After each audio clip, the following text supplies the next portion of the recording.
صل على سيدنا ونبينا مولانا محمد وعلى آله وصحبه وبارك وسلم.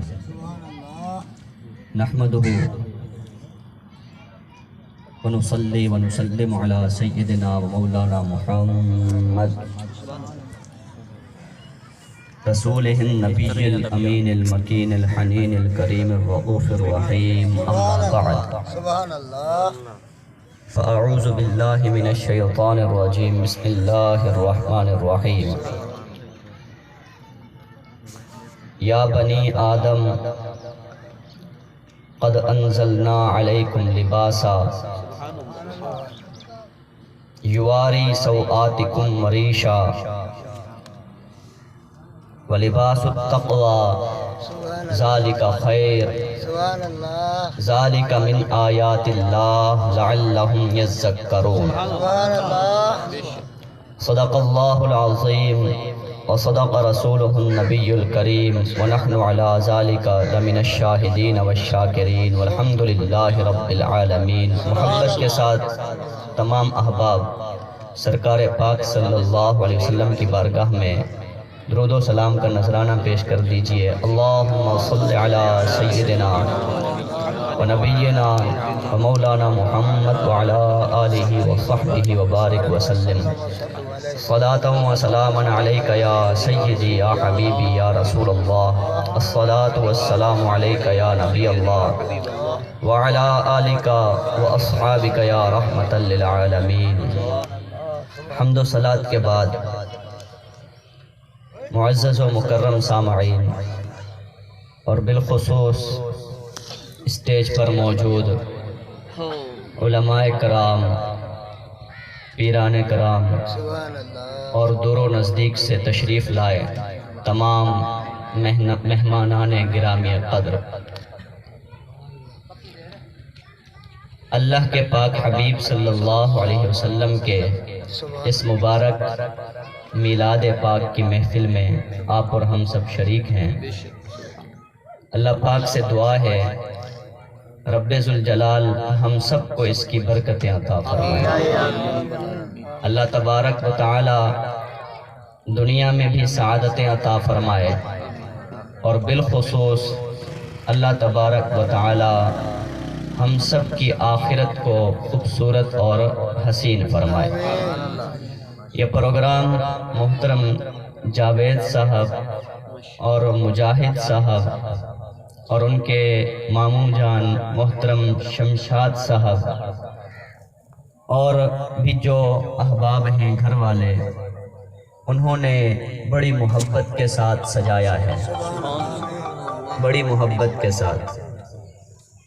اور جتنی محبت ہوتی ہے اتنی ہی برکت ہوتی ہے، اور اس محبت کا ایک ثبوت یہ نظر بھی آ رہا ہے.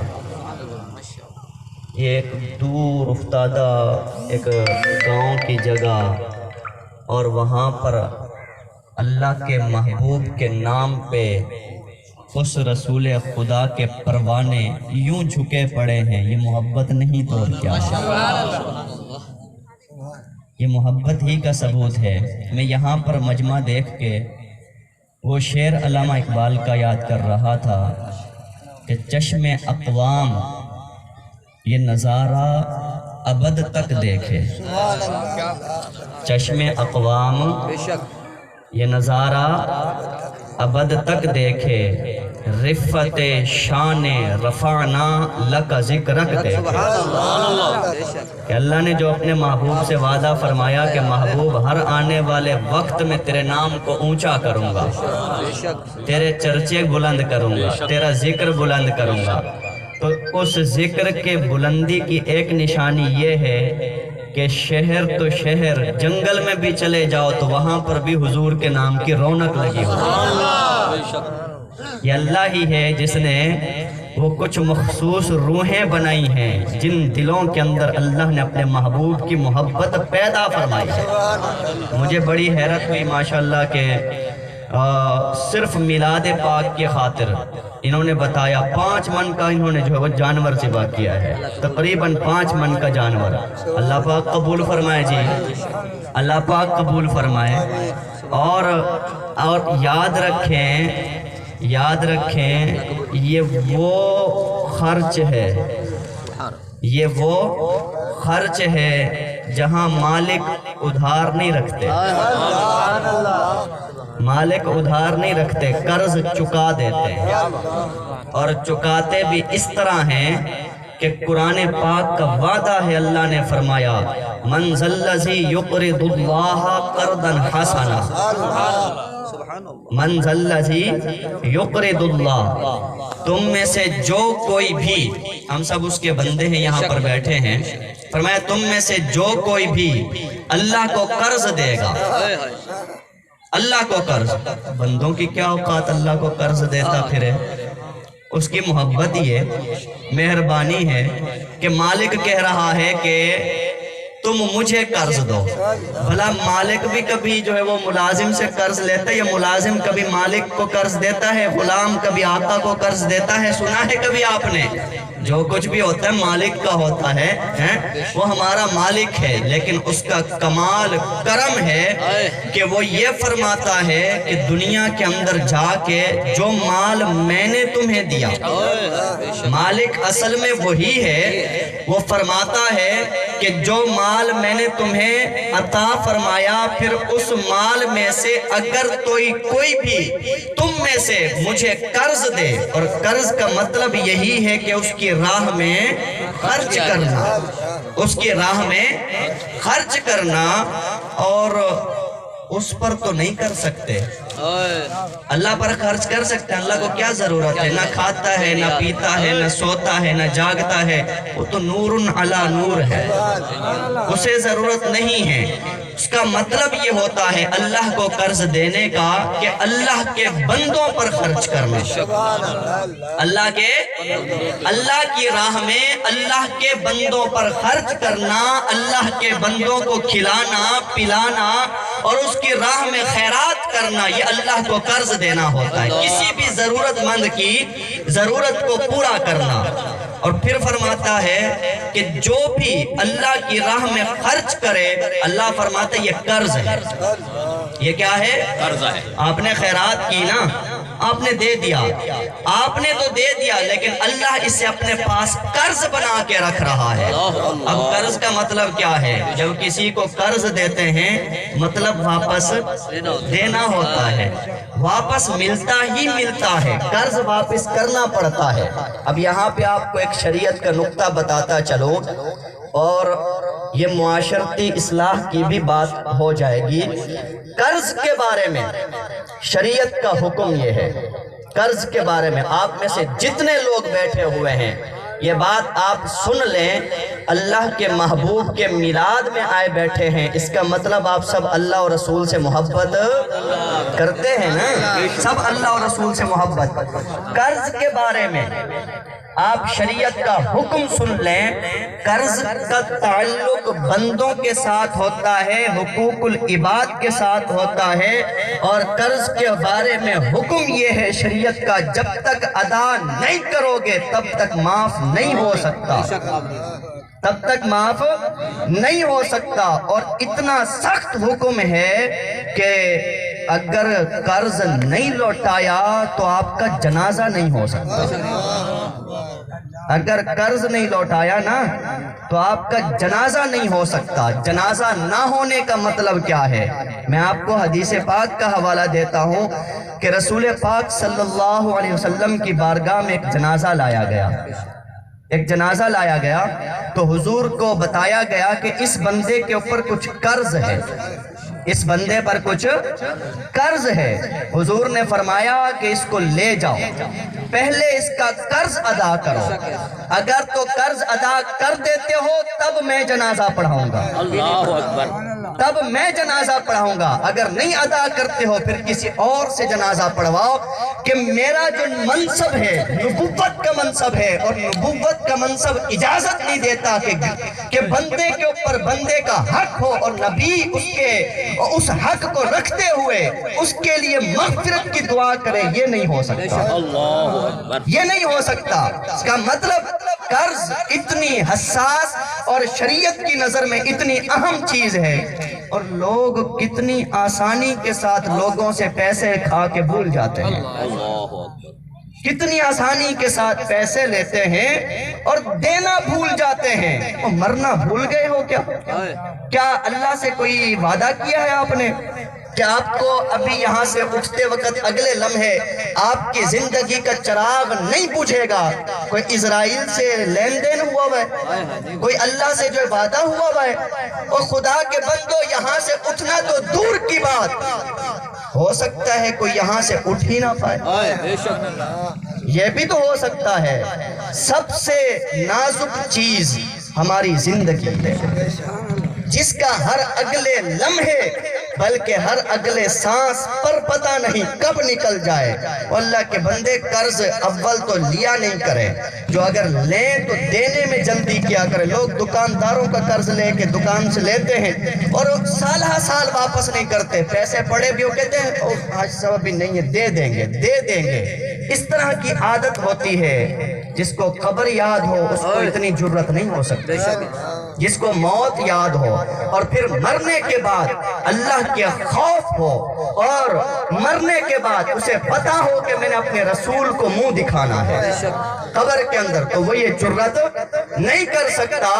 قرض تب تک معاف نہیں ہو سکتا جب تک لوٹا نہ دیا جائے، تب تک معاف نہیں ہو سکتا، اور اللہ پاک بھی معاف نہیں فرمائے گا۔ یہ تو مسئلہ ہو گیا، یہ شریعت ہو گئی، یہ بندوں کا معاملہ ہو گیا۔ اب دوسری طرف سنیں، اللہ پاک فرماتا ہے من ذلذی یقرض اللہ، تم میں سے جو بھی اللہ کی راہ میں خرچ کرتا ہے تو وہ اللہ کو قرض دیتا ہے۔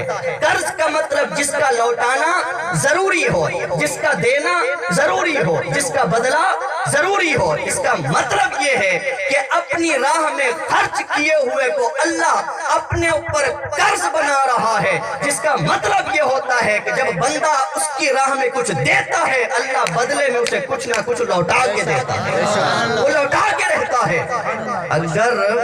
اگر اس نے لوٹانا نہ ہوتا تو قرض نہ کہتا، اگر اس نے قرض کہا ہے تو جتنا آپ کا اس کلام پر ایمان ہے ایمان، سب کا ایمان ہے۔ ذرا یہ تو بتائیں میری بات کو کون کون سن رہا ہے، ذرا مجھے بھی تو رسپانس۔ یہ اللہ کا پاک کلام ہے میرے ہاتھ میں، جتنا اس کلام کے سچ ہونے پر آپ کو یقین ہے، جتنا آپ کو اس کلام کے حق ہونے پر یقین ہے، جتنا اللہ کے کلام کے جو ہے وہ پختہ اور یقینی ہونے پر آپ کو یقین ہے کہ یہ کہتا ہے ذالک الکتاب لا ریب، فرمایا ذالک الکتاب، یہ وہ کتاب ہے لا ریب۔ انسان جب اس کو اٹھائے اور پڑھنے لگے، پہلے اپنے دل کو یہ سمجھا دینا یہ وہ کتاب ہے جس میں ذرہ بھی شک موجود نہیں ہے، جس میں ذرا بھی کوئی کمزوری موجود نہیں ہے، جس میں کوئی بھی غلط بات نہیں کی گئی، جس میں کوئی بھی جھوٹ نہیں بولا گیا، جو بھی بولا گیا ہے حق بولا گیا ہے، جو بھی بولا گیا ہے سچ بولا گیا ہے۔ اور یہ اس کی سچائی ہے کہ 1400 سال گزر گئے، پوری کوشش کے باوجود کافر ابھی تک اس کو جھٹلا نہیں سکے۔ ایمان لائیں یا نہ لائیں، ایمان لائیں وہ لوگ یا نہ لائیں الگ بات، لیکن اس کی کسی بات کو جھٹلا نہیں سکے، اس کی کسی بات کو رد نہیں کر سکے۔ تو یہ فرماتا ہے ذالک الکتاب لا ریب، اس کتاب کے اندر کوئی شک نہیں، کوئی اس کے اندر جھوٹ نہیں، کوئی بات غلط نہیں۔ تو یہی کتاب، اسی کے اندر اللہ نے اپنے قرآن میں یہ وعدہ فرمایا کہ من ذلذی یقرض اللہ، تم میں سے جو کوئی بھی اللہ کو دیتا ہے تو اللہ اسے قرض بنا کے لیتا ہے۔ قرض کا مطلب بدلے میں وہ واپس کچھ نہ کچھ عطا فرماتا ہے، لیکن ایک شرط قرآن نے لگائی ہے، قرآن نے ایک شرط لگائی ہے۔ وہ شرط کیا فرمایا؟ اگر اللہ کو دو نا، اگر اللہ کو دو تو فرمایا قرضاً حسنا، کیا فرمایا؟ اگر اللہ کو دو نا تو پھر قرضاً حسنا، ذرا اچھی چیز دیا کرو۔ اللہ کو جب دو مطلب اللہ کی راہ میں جب خرچ کرو تو اچھی چیز خرچ کرو، اور اچھی چیز خرچ کرو، اچھے طریقے سے خرچ کرو۔ بے شک اچھے طریقے کا مطلب نیت سیدھی ہونی چاہیے، نیت نیک ہونی چاہیے، نیت صاف ہونی چاہیے۔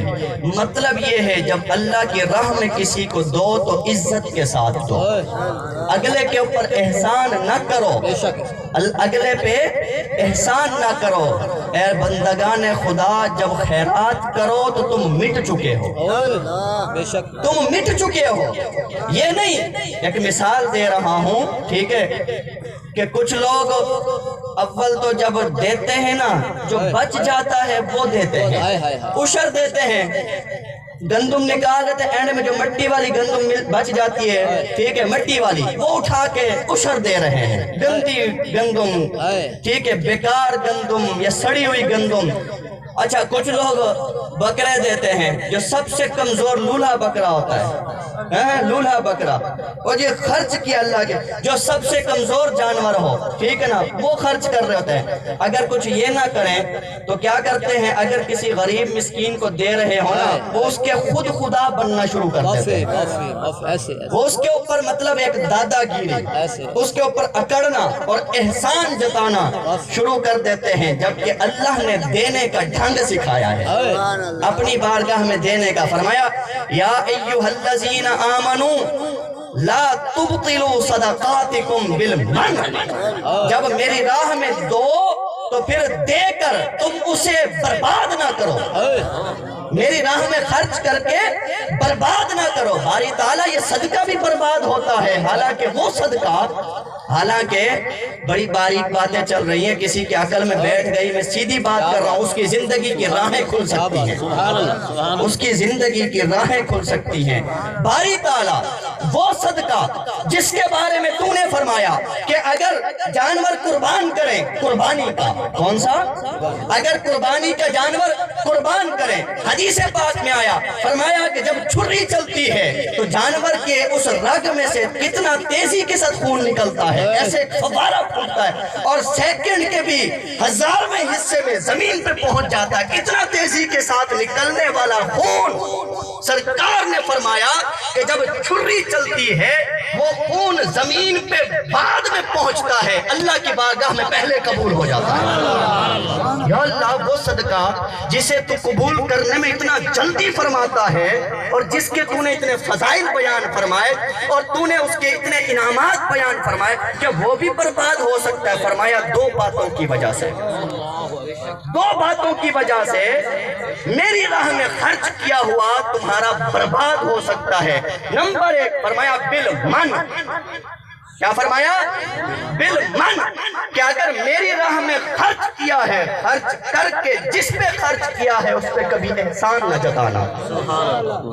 کسی فقیر کو دیا ہے، احسان اپنے دل میں یہ بھی نہ سوچنا کہ میں کھلا رہا ہوں، میں دے رہا ہوں، میں اس کو جو ہے وہ پیسے، اور میں جو تینوں کھلانا تو کی کرن دیا ہے، میرے سامنے بولتا ہے، تم کہاں سے کھلا رہے ہو؟ کھلانے والا کوئی اور ہے جو اس کو بھی کھلا رہا ہے، تمہیں بھی کھلا رہا ہے، جو اس کو بھی کھلا رہا ہے تمہیں بھی۔ تو فرمایا کہ صدقہ اگر بالمن تم نے ذرا بھی اکڑنے کی کوشش کی، تم نے ذرا بھی اپنے اندر کوئی تکبر یا دکھاوا یا دوسرے کو نیچا دکھانے کی کوشش کی، فرمایا وہ صدقہ برباد کر کے رکھ دوں گا، تو بطلو، باطل ہو جائے گا، برباد ہو جائے گا۔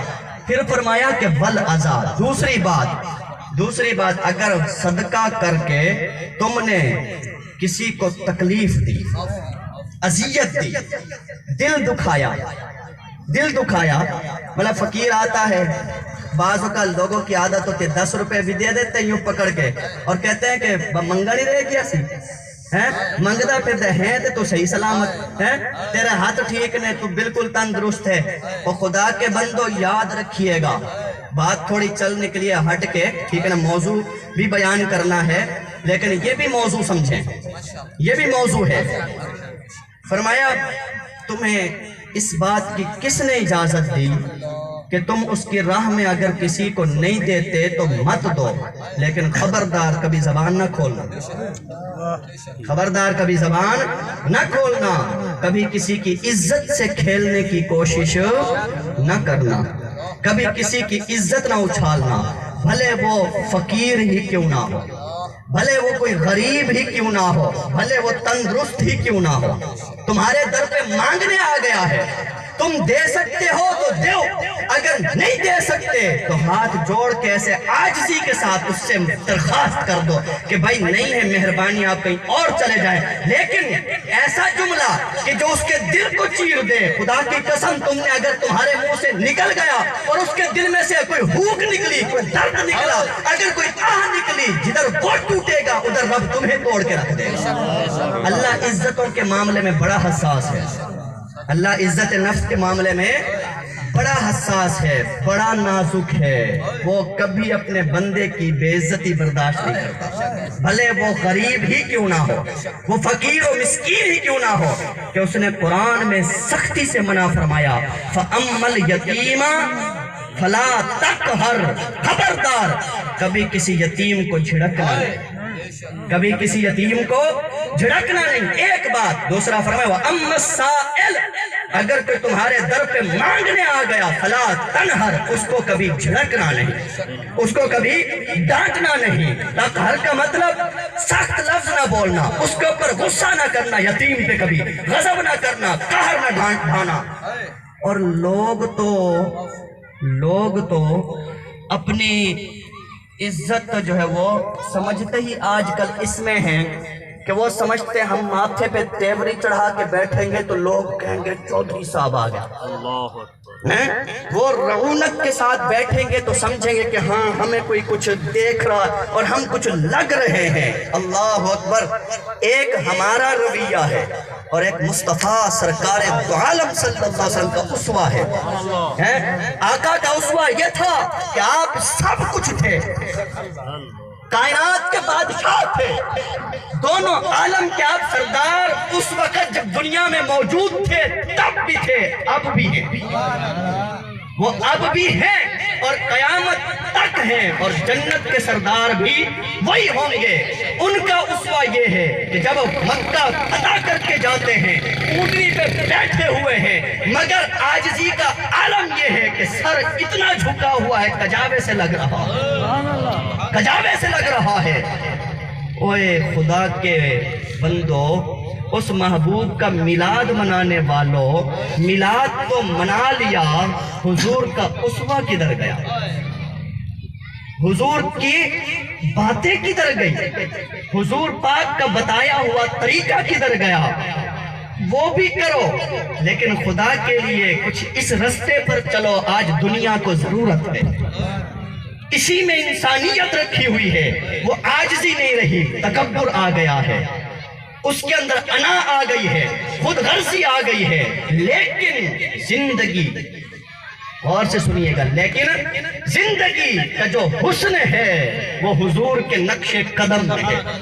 حضور نے عاجزی کا طریقہ بتایا تو اس عاجزی کو جو اپنائے گا زندگی کی خوشیاں پائے گا، اسی کی زندگی سکھی ہوگی، اسی کی زندگی میں جو ہے وہ آسانیاں ہوں گی۔ تو اللہ نے فرمایا کہ لا تبطلوا صدقاتکم، خرچ کرو لیکن اچھے انداز سے کرو۔ پھر آگے فرمایا کس طرح؟ فرمایا انفقوا من طیبات، اگر دینا ہے تو بہترین چیز دیا کرو۔ اللہ کی بارگاہ میں دینا ہے، کسی بھی غریب، لازمی نہیں مولوی صاحب کو دینا، پیر صاحب آ گئے ان کو دینا ہے، یہ لازمی نہیں ہے۔ کبھی تھوڑا سا شوربہ زیادہ بنا کے نا، دل میں نیت سجا کے کہ حضور نے حکم فرمایا پڑوسی کے گھر میں کچھ بھیج دیا کرو، کبھی اچھا کوئی گوشت وغیرہ بنا دیا کرو، ایک کٹوری جو ہے نا تھوڑی سی، پانی تو زیادہ کرنا ہے، پانی آپ کا ہے، نلکے میں سے آتا ہے، ایک زیادہ کرنا نیت و ادا سے تعلق رکھتا ہے، ایک کٹوری تھوڑا پانی زیادہ ڈال کے تم وہ سالن برابر میں بھیج دیا کرو، اس ادا پہ بھی تمہیں اللہ مل سکتا ہے، اس ادا پہ بھی، یہ اس کا نام ہے۔ فرمایا انفقوا من طیبات، اس کی راہ میں دو تو جو عمدہ چیز ہو اس طرح سے دو۔ طیبات کیوں؟ کیا خیال ہے جب ہم میں سے کوئی مانگتا ہے اللہ سے، کیا مانگتا ہے؟ کہتا اللہ پاک وہ عرب سے نیچے نہیں آتا،